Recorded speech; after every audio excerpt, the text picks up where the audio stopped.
Assalamualaikum warahmatullahi wabarakatuh, sahabat BNP Aceh. Dan tentunya di hari Jumat hari ini pasti kita akan selalu berbuat kebaikan juga dan menjadikan kebaikan ke banyak orang juga melalui podcast ini. Dan di Ruang Ekspresi BNP Aceh seperti biasa kita akan berbincang-bincang dengan orang yang spesial hari ini. Dan tentunya kita sudah menghadirkan Panglima Laut Lampulo yang saat ini sudah berada bersebelahan dengan Balkis, yaitu Abu Sofyan Anzif. Assalamualaikum Abu. Waalaikumsalam warahmatullahi wabarakatuh. Sehat? Sehat. Sehat, alhamdulillah. Ya memang selama pandemi COVID-19, Abu kita tetap harus menjaga kesehatan ya Bu ya. Benar, kita harus jaga COVID-19. Makanya itu taen. Taen, gimana tuh Abu? Ya. Jadi kita emang benar-benar menjaga kesehatan agar terhindar dari pandemi dan juga sebenarnya dari berbagai penyakit lainnya. Karena hidup sehat itu paling penting ya Abu ya. Nah Abu, saat ini kan mungkin banyak anak-anak muda juga belum mengetahui lebih dalam lagi tugas dan fungsi seorang Panglima Laut gitu ya. Nah Abu boleh nggak menjelaskan tentang apa sih sebenarnya peran seorang Panglima Laut, Abu? Ya, peran Panglima Laut itu memang sangat konflik sebenarnya. Karena kita ini beragama Islam. Jadi hukum adat laut itu adalah hukum Islam. Jadi untuk kita melakukan ini sengketa penyuap macam lah yang kejadian di laut itu benar-benar menurut agama kita.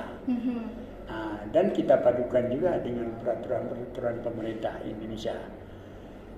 Jadi kami ini sebenarnya kalau dari tugas yang dibebankan kepada Panglima Laut, satu adalah perpanjangan tangan pemerintah.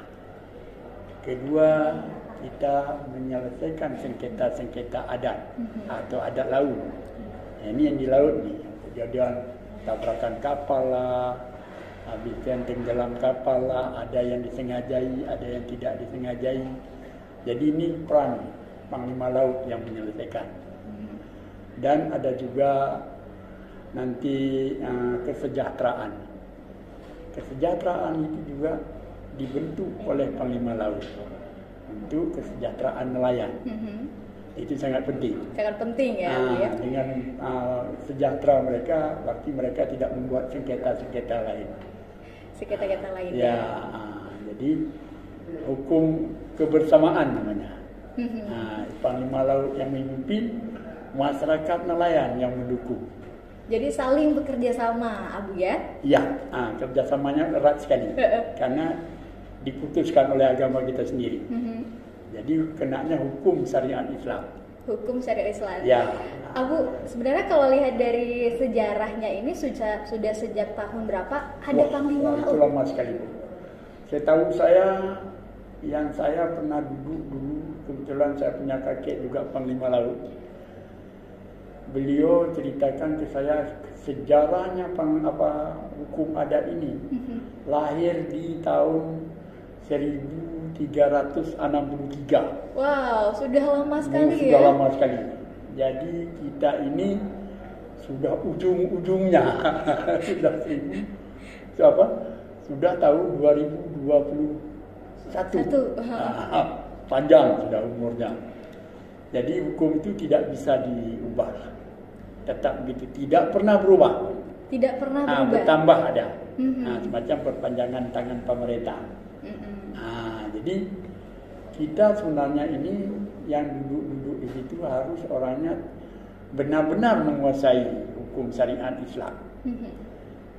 Jadi kalau untuk kita jalankan macam ada kesalahan sedikit, ini bisa dimaafkan, ini harus kita maafkan. Tapi ada sanksinya. Ada sanksinya. Sanksinya misalnya begini. Di dalam hukum adat di pinggir laut itu banyak peraturan. Peraturannya ada penyu 1 ekor mendarat ke pinggir laut untuk bertelur. Itu telurnya itu tidak boleh dimakan sendiri. Siapa yang datang harus bagi. Jadi tetap harus misalnya, berbagi. Kalau contoh, itu penyu sekali bertelur 130 butir paling kurang. Paling sedikit. 130 jadi 30 butir itu ditinggal untuk pengembangan dia, 100 butir itu yang boleh diambil. Dan harus dibagi ke banyak misalnya, ini perlu saya cerita adat dasar ya. Boleh. Abu. Jadi kalau saya pertama ketemu 1 ekor penyu sedang bertelur, ada telur sama saya sudah ada misalnya 30 butir. Tiba-tiba adik datang. Apa itu Abu? Telur penyu. Enggak boleh sembunyi, enggak boleh bilang lain. Kalau bilang lain itu sudah salah dalam hukum. Telur penyu. Ada berapa ekor? Ada 30 ekor. Anda 15 ekor, saya 15 ekor. Itu harus dibagi. Bagi itulah 2. Keadilan tadi hukum adatnya. Kalau nanti tiba-tiba datang lagi orang lain, tanya lagi. Ini kan kita udah join 2 dulu ya. Datang 1 orang lagi, tanya lagi apa itu Bu? Lagi tunggu telur penyu. Petelur lagi 30 butir, bagi 3. Bagi lagi. Iya, inilah hukum keadilan namanya. Keadilan ya. Keadilan. Nah, itu contoh kecil. Itu yang menjadi dasarnya ya. Tadi denda. Di pinggir laut itu banyak pohon cemara. Pohon cemara itu sengaja hidupnya tinggi-tinggi, menjulang ke atas. Jadi di pohon cemara itu banyak ikan yang datang membawa rezeki kepada umat. Jadi kita penerima laut ini melihat datang orang tebang pohon cemara. Ini dikenakan denda. Dendanya seperti apa ya? Denda harus kenduri 1 kampung itu. Karena sudah merusak lingkungan untuk tempat mata rezekinya masyarakat. Oh, artinya memang tugasnya Panglima Laut ini benar-benar menjaga hukum adat dan juga tentunya keadilan ya. Masuk itu dalam hukum adatnya. Masuk ya, Abu ya. Nah, Abu balik lagi ya. Ini kita hari ini mau bahas tentang peredaran narkoba juga, Abu. Melihat tugasnya Panglima Laut juga mengawasi ya di kawasan laut ini. Gimana sih Abu melihat peredaran narkoba saat ini? Alhamdulillah sekali ini. Kalau saya memang dibebankan. Saya memang punya niat juga, saya mendengar, memang saya belum pernah melihat. Mendengar adik-adik kita, anak-anak kita sudah banyak yang terlibat ke dalam dunia itu. Bagi kami Panglima Laut tidak setuju juga. Ada yang melakukan itu dikarenakan apa? Yang kita lihat dan kita dengar sama mungkin orang-orang hukum juga yang begitu parahlah sudah anak-anak muda yang menggunakan narkoba. Itu narkoba itu ya saya dengar juga ada dari daun-daun ganja, ada dari pembuatan sabu-sabu, macam-macam lah ekstasi. Jadi kami tidak setuju sebenarnya. Tapi apa daya? Kalau orang ini kan tetap bermain sembunyi-sembunyi.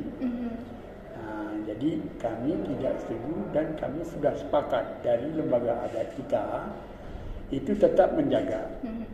Apalagi sekarang di Lampulo itu pelabuhan perikanan samudra. Kami sekarang lembaga adat bekerja sama dengan satu instansi pemerintah, itu adalah Kamla, Keamanan Laut dari Lanal, Sabang. Mereka sudah ada perwakilan di Banda Aceh, itu tetap kami awasi. Kami awasi apabila kami dapat juga itu kalau BD-nya, istilah bahasa baru jadi. BD-nya itu adalah bandar. Bahasa kerennya berarti BD ya Bu ya. Singkatannya. Itu istilah baru. Itu nggak ada ampun. Tidak ada ampunan. Tidak ada ampunnya. Cuman macam anak-anak yang kan cara diam-diam ini kan nggak bisa kita melihat transaksi mereka. Tengah malam dia atau kapan, mana kita ini memang nggak tahu. Banyak juga yang kita lihat sudah mulai rusak. Jadi kami selaku orang tua-tua ini, kalau mungkin juga entah ada anak-anak kami juga, untuk kita perbaiki mereka.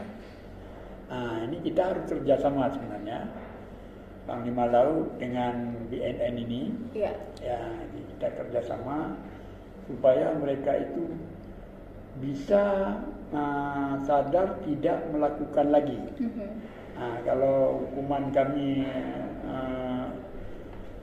Panglima Laut atau lembaga adat, ini harus kami cambuk dulu dia. Cambuk. Begitulah, supaya dia malu. Malu tidak melakukan lagi. Karena ini begini contoh. Dulu juga pernah kita lihat di Banda Aceh itu kecil-kecil saya ya. Ada orang bulan puasa itu masak, jualan. Di Aceh tidak boleh, walaupun kita tidak puasa, tidak boleh ada masak-masak jualan. Nah, itu dia tangkap, diikat semua periuk-periuknya di leher, diarak keliling. Jalan. Dia tulis saya ini tukang masak bulan puasa. Aduh. Jadi ini mungkin ingat saya kita buat dengan begitu biar jerah dia dulu. Atau ya kalau BNN yang saya dengar sekarang ada rehab Ya. Apa boleh kami minta bantu kadang untuk mengantar anak-anak kami, cucu-cucu kami ini ke situ supaya tidak mereka melakukan lagi. Kan begitu ya. Ada kerjasamanya. Biar bisa memberikan kebaikan juga ya. Kalau di laut saya pikir pintu-pintu masuknya itu memang agak susah yang kita lihat. Tapi kalau dengan sudah ada peraturan dan kerjasama antara adat atau Panglima Laut dengan BNN, saya pikir mereka juga akan hilang. Hilang dengan dan sendirinya. benar-benar bisa kita basmi ya Bu ya. Karena yang kita bilang tadi memang uang besar sekali itu. Bagi orang tertarik dengan uang besar sekali. Tapi kalau sudah ditangkap dengan dihukum, kalau menurut saya orang yang begitu itu hukum mati saja sekalian. Bedanya itu kalau tadi. Bedanya. Tapi kalau hanya kuri-kuri yang ini kan apa namanya, mereka memang orang nggak ada uang, yang diperalat oleh orang ada uang. Jadi saya pikir saya setuju kalau BD itu bagus, ya disekolahkanlah kalau bahasa sekarang ini. Bahasa baru. Obat ya Pak ya. Ya. Nah Abu, sebenarnya gimana sih cara dari Panglima Laut Abu untuk bisa menjaga kawasan laut ini terhindar dari peredaran narkoba? Saya dengar juga ada satgas saat ini ya Abu ya. Bagaimana? Untuk satgas narkobanya gitu agar terhindar dari penyebaran narkoba juga. Cara kita untuk bisa mensosialisasi banyak anak-anak juga yang mungkin berada di kawasan laut. Ada juga, tapi maksudnya kalau itu kan mereka sangat tersembunyi. Sangat tersembunyi. Jadi kalau untuk kita melihat, dan kami kan kesibukan kami bukan satu saja, ada beberapa item yang harus kita lakukan. Ke sosialnya semua ada. Boleh kita katakan kalau di lembaga adat itu lebih banyak larinya ke sosial semua. Cuman dalam menindaklanjuti semacam pelanggaran itu, kami paling bisa menginformasikan, ya kan. Nanti kalau orang-orang kita ini kan namanya gimana kalau sudah disakiti, ya kan. Tapi mereka juga takut sebenarnya dengan lembaga adat kalau dalam hal yang demikian. Jadi saya menghimbau juga kepada adik-adik atau anak-anak kami, ya agar jangan terlalu untuk menggunakan narkoba, atau jangan ada juga lah pemasok yang dari luar kemari. Memang kalau kita dengar sekarang ini pemasoknya itu hebat, perdagangan narkoba bukan Aceh saja ya Bu ya, sudah seluruh Indonesia. Seperti apa itu Abu? Ya, karena saya juga kan sering juga keluar daerah, sana ngomong narkoba, jadi ini sudah satu Indonesia ini sudah hebat nih. Iya, ini benar-benar ini kan Ini sebenarnya kan orang-orang asing ini yang perlu kita hajar dulu lah. Nah, jadi orang-orang kita ini cari uang receh lah. Yang pemasok itu kan untuk bandar-bandar besar dari luar negeri. Nah, jadi datang kemari. Contoh kita yang paling sebenarnya kita di Aceh ini harus sangat ketat. Itu harus ada kapal-kapal patroli yang sebenarnya. Nah, patroli itu harus ada sering karena kita ujung paling barat Indonesia. Dan patroli itu kurang. Nah, jadi kapal-kapal nelayan lah yang bisa melihat. Tapi mereka kan bukan melihat itu. Melihat adalah orang tu nelayan cari ikan. Pergi ke rumpon-rumpon, tidur di rumpon situ, nangkap ikan di rumpon, dapat ikan baru dia bawa pulang. Nah, jadi lebih banyak begitu. Tapi patrolinya ini sebenarnya harus banyak. Nah, cuma kadang-kadang patroli juga salah juga itu. Dan kita cari narkoba dapat nelayan gak ada surat, matiin juga. Ya kan dimanfaatkan juga. Padahal suratnya mati baru 3 hari mungkin. Mereka kan belum cukup ikan kan belum pulang. Ya. Nah, udah dimanfaatkan juga di situ. Ini protes juga datang ke kami. Buah, kami sudah ditangkap. Siapa yang tangkap? Patroli. Kenapa ditangkap? Gak ada surat, udah mati. Nah, padahal kan itu di jalan mati suratnya. Nah, gitu juga perlu juga si aparat juga harus tahu. Jangan tangkap dulu kalau baru mati. Kalau baru mati ya, setidaknya mereka balik langsung menggantikan. Abu, sebenarnya kalau dari Abu sendiri untuk bisa memberikan tips atau kiat-kiat kepada anak-anak muda juga yang berada dari kawasan laut untuk terhindar dari penyebaran narkoba ini seperti apa, Abu? Kalau kami pikir itulah tadi satu jalan dengan kapal-kapal kita ini, kita himbau ke kapal-kapal dulu. Himbau ke kapal-kapal. Kapal-kapal dulu, anak buah itu kan terdaftar dalam satu kapal. Kalau kapal besar itu sampai 28 orang atau 30. Kalau kapal pancing paling 3 atau 5 orang. Itu ada kapal sekarang ada collectingnya lah yang menjemput ikan. Jadi di situ kalau di dalam pengantaran juga, pengantaran barang-barang, misalnya macam mobil-mobil box, ya. Tapi kita bukan dengan mobil box yang angkat itu. Mobil box itu kesempatan mereka. Kesempatan untuk melewatkan barang untuk ke luar daerah. Itu perlu dilihat. Paling tidak, kita lihat tadi di waktu muat barang mereka, barangnya sebelum dimuat, periksa dulu mobilnya. Ya kan? Ada enggak mungkin tempat sembunyiin barang-barang haram ini? Jadi ini perlu diteliti. Jadi amanlah dengan itu. Kalau transportasi tidak bisa lewat lagi keluar, mau bawa kemana ini? Saya pikir dengan perdagangan itu harus ketat juga di darat. Di darat juga harus ketat. Jadi darat dibasmi, laut juga dibasmi. Jadi sama-sama dibasmi. Berarti narkoba itu tidak akan beredar lagi mari ke kita. Ya benar.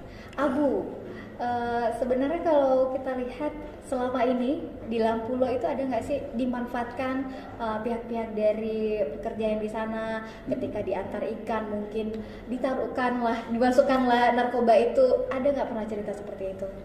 Yang lalu-lalu saya pernah dengar. Itu masa saya di tahun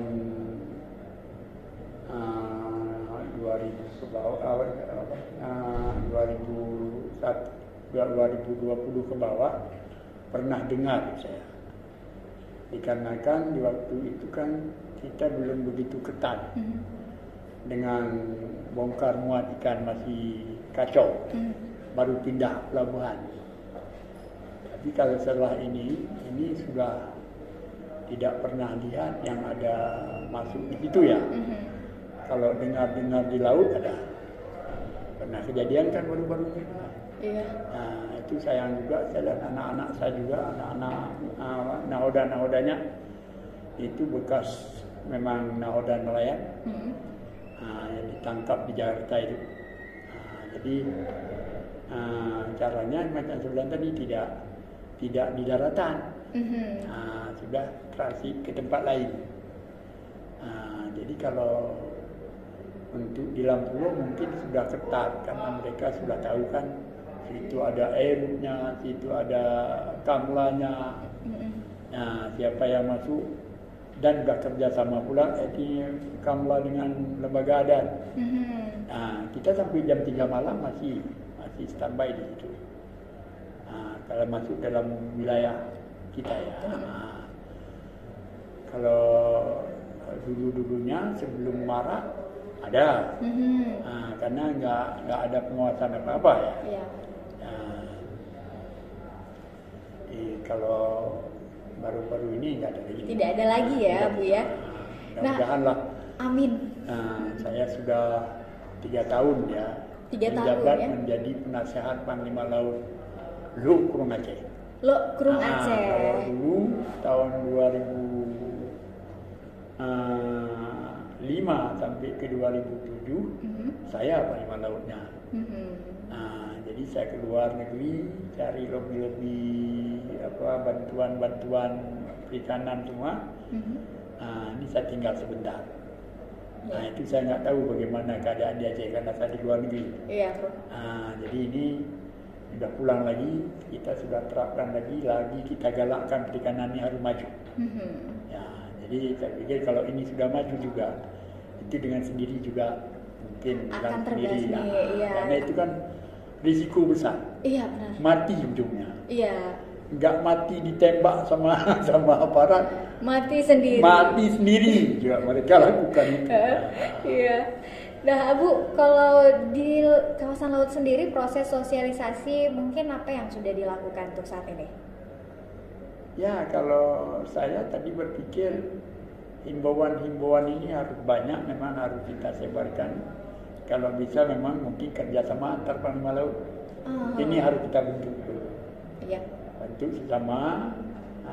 Kalau kita panggil semua dengan sistem, misalnya gini lah, contoh saya dipanggil kemari nih, cuma saya sendiri. Tapi kalau sudah duduk tim, ya ingat, undang semua Panglima Laut, bahas masalah ini dan tekankan itu. Nah, itu menjadi satu kewajiban demi anak cucu ke depan. Saya pikir itu lebih bagus. Itu lebih bagus lagi. Lebih bagus. Dan tentunya ini juga menjadi. Ada juga yang orang berpikir begini. Allah, apa yang kita urus, uang pun nggak dikasih ke kita. Ini bagi yang antenanya pendek. Iya. Ya kan? Tapi kalau menurut saya, kalau ini ditekankan, Panglima Laut Provinsi harus ada di situ. MAA harus ada di situ. Panglima Laut dikumpul semuanya. Duduk bahas ini. Itu saya pikir dengan satu jalan itu juga sudah menghambat perjalanan mereka. Tekankan demi anak cucu. Demi anak cucu ke depan. Jadi saya pikir nanti ulama paling tidak yang memonitornya ini. Jadi kalau kita ini kan macam anggapan ya. Anggapan orang kalau kita bilang yang bagus ini, itu mana ada ini. Kan sekedar cari duit mereka. Jadi di sini tadi saya lihat juga kami dari lembaga adat dan dari dayah kami sendiri lagi kami rancang untuk menempah anak-anak kita ini dalam pengajian itu tidak dibayar. Ya, pengajian ya. Jadi selama ini kan anak-anak mengaji juga di daya-daya itu cuma bayar. Berbayar ya? Bahaya itu, tidak bayar, nggak boleh bayar. Kalau menurut saya ngaji dulu di pesantren Abu Wahab Selimun, kami nggak bayar. Sampai alim, sampai tamat. Sampai tamat. Ya, cuman hanya orang tua kami buat biliknya, kamarnya, bawa kamar, kasih uang minyak tanah, dulu kan pakai lampu patroman. Sekarang sudah ada listrik, ya kan? Dulu pakai lampu patroman, kadang-kadang pakai lilin mengaji tengah malam. Jadi ini yang perlu kita kuatkan kembali. Jangan terlalu modern cara pengajian. Jadi ada banyak yang mengatakan juga tauhid ini sudah sesat lah macam. Padahal tauhid itu adalah yang mendidik kita menjadi digembleng kita dengan agama yang benar. Yang benar ya. Yang benar. Artinya Abu untuk dapat mencegah peredaran narkoba ini adalah pertama tadi kerjasama semua dari Panglima Laut, kemudian tidak hanya Panglima Laut, seluruh Panglima Laut juga. Masyarakat juga harus ikut andil menjadi bagian untuk mencegah peredaran narkoba, apalagi di kawasan laut ya Pak, ya Abu. Dan kemudian kita lihat juga bahwa memang ya Abu, untuk mencegah peredaran anak-anak muda, mengaji itu paling penting. Kita bisa belajar banyak tentang agama, juga punya kegiatan juga, sehingga kita memiliki bekal untuk bisa terhindar dari penyebaran narkoba. Ya Abu, ini mungkin kita di detik-detik terakhir ya untuk membahas, padahal banyak sekali yang harus kita bahas. Apa sih sebenarnya harapan yang ingin Abu sampaikan kepada masyarakat juga sahabat BNP Aceh tentang peredaran narkoba saat ini? Ya, yang saya bilang tadi juga, ya kita ikut kerjasama untuk membasmi ini. Benar-benar istilahnya, kalau dalam istilah perangnya itu, sekarang kita pagar betis dengan mereka, supaya jangan tembus. Jadi jangan hanya orang BNN saja, kita juga masyarakat ikut. Ini yang harus kita buat pendekatannya. Nah, kadang nanti coba kita bahas bersama Panglima Laut oleh kami. Mungkin di masyarakat ada orang-orang ibu-ibu nanti, ya kan? Kita gabung. Kita bersatu, ayo kita tempur ini. Itulah istilahnya. Walaupun dengan cara teknik macam-macam. Tapi kan bukan cara kekerasan macam pergi perang kan, bukan. Ini yang kita perang narkobanya. Perangi narkoba, Abu. Perang narkoba, itu baru betul. Terima kasih banyak Abu sudah hadir hari ini di Ruang Ekspresi BNP Aceh. Tentunya hari ini ilmu yang kita dapat, kita sudah mengenal lebih banyak tentang fungsi dan peran Panglima Laut, dan juga mengetahui bagaimana sih sebenarnya peredaran narkoba di kawasan laut juga. Dan hari ini tentunya bisa memberikan manfaat bagi banyak orang juga, Abu. Semoga sehat selalu. Bagi bangsa dan masa depan anak muda juga ya Abu ya. Dan terima kasih banyak sekali lagi Abu sudah hadir di sini, dan tentunya Ruang Ekspresi akan memberikan manfaat juga bagi banyak orang juga. Dan selalu saksikan Ruang Ekspresi BNP Aceh tentunya dengan tema-tema yang menarik. Dan hari ini kita sudah menghadirkan Panglima Laut dan Lampulo. Dan akhirnya saya Balkis pamit undur diri. Wassalamualaikum warahmatullahi wabarakatuh.